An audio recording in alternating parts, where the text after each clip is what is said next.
छगन भुजबळांच्या समर्थनार्थ नाशिकमध्ये सकाळी 11 वाजता मेळाव्याचं आयोजन। यावेळी भुजबळ शक्ती प्रदर्शन करणार, तसंच काय भूमिका घेणार याकडे लक्ष। शिवसेनेत असताना प्रत्येक निर्णयात सहभागी होतो, प्रत्येक पक्षात मान होता, सन्मान मिळत होता। आता मंत्रिपदाचा मुद्दा नाही, पण मिळणारी वागणूक चुकीची। छगन भुजबळांची नाराजी व्यक्त। राष्ट्रवादीत फक्त अजित पवार, तटकरे आणि प्रफुल्ल पटेल हे तिघच सगळं काही तेच ठरवतात। मंत्रिमंडळाच्या निर्णयाबाबत देखील आम्हाला विश्वासात घेतलं नाही, छगन भुजबळांचं वक्तव्य। छगन भुजबळ नाराज नाहीत, मंत्रिपद दिलं नाही म्हणजे त्यांना मोठं पद दिलं जाईल। भुजबळ पक्षासाठी महत्त्वाचे, त्यांची गरज संपलेली नाही। भुजबळांच्या भेटीनंतर नरहरी झिरवाळांची प्रतिक्रिया। पुण्यात समता परिषदेचं आंदोलन, छगन भुजबळांच्या समर्थनार्थ समता परिषदेचं आंदोलन। मराठा आरक्षणासाठी 25 जानेवारीपासून मनोज जरांगे पुन्हा उपोषणाला बसणार। जरांगेंचं मराठा समाजाला उपोषणासाठी आंतरवाली सराटीत येण्याचं आवाहन। महाविकास आघाडीचे नेते आज बीड, परभणीचा दौरा करणार। दोन्ही ठिकाणच्या घटनांचा नेते मंडळी आढावा घेणार।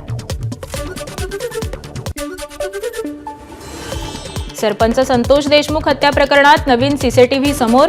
पोलीस अधिकारी राजेश पाटील, आरोपी सुदर्शन घुले, संतोष देशमुखांचे भाऊ एका हॉटेलमध्ये भेटल्याचा व्हिडिओ समोर। केजमधील हॉटेलमध्ये मित्रांसोबत चहा प्यायला गेलो होतो, झालेल्या भांडणाबाबत चर्चा झाली। सरपंच संतोष देशमुख यांचे भाऊ धनंजय देशमुख यांची सीसीटीव्हीवर प्रतिक्रिया। संतोष देशमुख प्रकरणात न्यायालयीन चौकशी व्हावी, तसंच बीड जिल्ह्याची दहशत पाहता मुख्यमंत्री देवेंद्र फडणवीसांनी बीड जिल्ह्याचं पालकत्व घ्यावं। शरदचंद्र पवार पक्षाचे आमदार रोहित पवारांची मागणी। सोलापुरात डेमोक्रॅटिक पार्टी ऑफ इंडियाचा रास्ता रोको, परभणीतील घटनेचा निषेध, आंदोलनकर्ते पोलिसांच्या ताब्यात।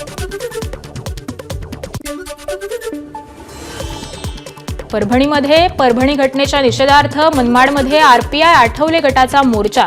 दोषींवर देशद्रोहाचा गुन्हा दाखल करण्याची केली मागणी। यावेळी कार्यकर्त्यांची जोरदार घोषणाबाजी। गोंदियात बहुजन समाज पार्टीची निदर्शनं। परभणी हिंसाचार प्रकरणातील सोमनाथ सूर्यवंशीच्या मृत्यूला जबाबदार असलेल्या पोलीस कर्मचाऱ्यावर गुन्हा दाखल करण्याची मागणी। विविध मागण्यांसाठी अमरावतीच्या जिल्हाधिकारी कार्यालयासमोर शेतकरी संघटनेचं धरणे आंदोलन। आंदोलकांनी कापूस, सोयाबीन पेटवला। मागण्या मान्य न झाल्यास तीव्र आंदोलनाचा इशारा। नाशिकच्या विमा प्रतिनिधींना दिलं जाणारं कमिशन कमी केल्यानं LIC कार्यकर्त्यांसमोर आंदोलन। ऑल इंडिया इन्शुरन्स संघटनेचं निदर्शनं। शेतात खेळण्यासाठी गेलेल्या 2 भावांचा विहिरीत पडून मृत्यू। छत्रपती संभाजीनगरच्या आडूळमधील घटना। घटनेमुळे संपूर्ण आडूळ गाव हळहळ व्यक्त। लातूरमध्ये विजेच्या खांबावर काम करत असताना विजेचा झटका लागल्यानं लाईनमनचा मृत्यू। सुरक्षा साहित्याविना विजेच्या खांबावर चढणाऱ्या खासगी कर्मचाऱ्याचा जीव धोक्यात। जळगावात पैसे तिप्पट करून देण्याच्या बहाण्यानं ग्रामसेवकाला तब्बल 16 लाखांचा गंडा। सगळा कट एका पोलीस कर्मचाऱ्यानंच रचल्याचं समोर। 5 संशयितांना अटक।